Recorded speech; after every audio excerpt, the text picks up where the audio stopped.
تکبر وہ گناہ ہے جو کائنات میں سب سے پہلے کیا گیا، اور اسی گناہ نے آگے تمام گناہوں کو جنم دیا۔ اپنے آپ کو بڑا جاننا، دوسرے کو چھوٹا سمجھنا اور حق کو قبول نہ کرنا، یہ تکبر کہلاتا ہے۔ انسان جب متکبر ہوتا ہے تو حق کو قبول نہیں کرتا، اور جب وہ حق کو قبول نہیں کرتا تو اس کی اپنی ہدایت کا رستہ بند ہو جاتا ہے۔ قرآن مجید فرقان حمید سورہ بقرہ کے جو آیہ کریمہ میں نے تلاوت کی تو اللہ کریم نے فرمایا وَإِذْ قُلْنَا لِلْمَلَائِكَةِ اسْجُدُوا لِآدَمَ، فرمایا جب ہم نے کہا فرشتوں سے کہ آدم کو سجدہ کرو، فَسَجَدُوا إِلَّا إِبْلِيسَ، سب نے سجدہ کیا سوائے ابلیس کے۔ اس نے کیوں نہیں کیا؟ ابا واستکبر، اس نے انکار کیا اور تکبر کیا۔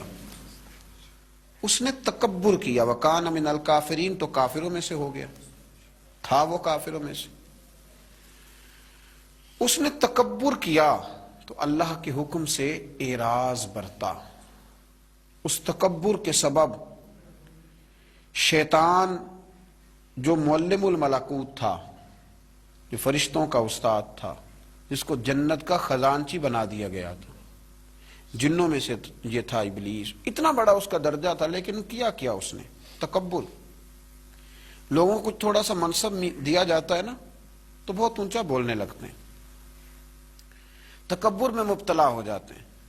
شیطان نے تکبر کیا، کہنے لگا کہ میں حضرت آدم علیہ السلام سے بہتر ہوں۔ دلیل اس کی یہ ہے کہ حضرت آدم علیہ السلام کو مٹی سے بنایا گیا ہے اور مجھے آگ سے بنایا گیا۔ قرآن مجید کہتا ہے کہ کہنے لگا انا خیر منہ خلقتنی من نار وخلقتہ من طین، کہا ہے اللہ میں تو آدم سے بہتر ہوں۔ اللہ کو کہہ رہا ہے، رب کریم کی بارگاہ میں کہہ رہا ہے، کہتا میں تو بہتر ہوں۔ بھائی بنانے والے کو تو پتا ہوگا نا کہ کون بہتر ہے، یہ رب کریم کو زیادہ پتا ہے یا دلیل دینے والے کو پتا ہے؟ یہاں بھی بہت سارے بڑے جب بات کرتے ہیں تو چھوٹے دلیلیں دینے کی کوشش کرتے ہیں۔ کہا میں بہتر ہوں کیونکہ اسے مٹی سے بنایا گیا ہے اور مجھے آگ سے بنایا گیا ہے۔ تو کمال دیکھیے، متکبر کا جو سزا اور اس کا جو علاج قرآن پاک نے بیان کیا وہ ذرا غور فرمائیے۔ دلیل نہیں دی اللہ تعالیٰ نے، یہ نہیں فرمایا کہ تو غلط کہہ رہا ہے۔ متکبر کا علاج کیا؟ یہ نہیں فرمایا کہ یہ تو غلط بات کر رہا ہے، بات اس طرح نہیں ہے، کوئی دلیل نہیں دی، بلکہ ارشاد کیا فرمایا؟ فرمایا فَخْرُجْ مِنْهَا فَإِنَّكَ رَجِيمٌ، نکل جا یہاں سے، تو ہے ہی لعنتی، تو نکل یہاں سے، ختم ہوگی بات۔ وَإِنَّا عَلَيْكَ لَعْنَتِي إِلَى يَوْمِ الدِّينِ، اور یہ لعنت تیرے اوپر وقتی نہیں ہے، یہ لعنت قیامت کے دن تک تیرے اوپر برستی رہے گی۔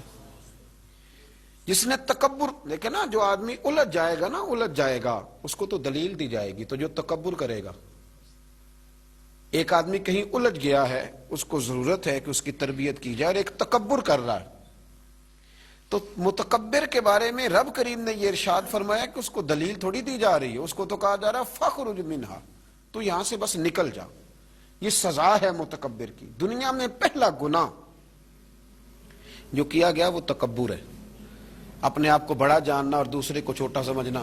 میرے نبی کریم صلی اللہ تعالی علیہ وآلہ وسلم نے ارشاد فرمایا، یہ روایت جامع ترمذی میں موجود ہے، فرمایا ایک قرض سے بری ہو کے جانا دنیا سے، اور دوسرا فرمایا یاد رکھنا تمہارے اندر تکبر اور خیانت نہ ہو، قرض نہ دینا ہو تم نے کسی کا، خیانت نہ کی ہو اور تم نے کبھی تکبر نہ کیا ہو، فرمایا پھر رب کریم تمہیں بغیر حساب کتاب جنت عطا فرمائے گا۔